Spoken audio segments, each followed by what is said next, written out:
కేంద్ర మంత్రివర్యులు శ్రీ కింజరపు రామ్మోహన్ నాయుడు గారి జన్మదినం శుభాకాంక్షలు సందర్భంగా వైజాగ్ మధురవాడ అమ్మబడి సంరక్షణ కేంద్రంలో జిల్లా తెలుగు యువత సెక్రటరీ లోలుగు వెంకట్ ఆధ్వర్యంలో కేక్ కటింగ్ చేయడం జరిగింది.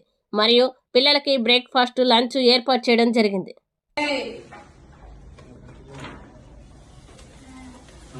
Happy birthday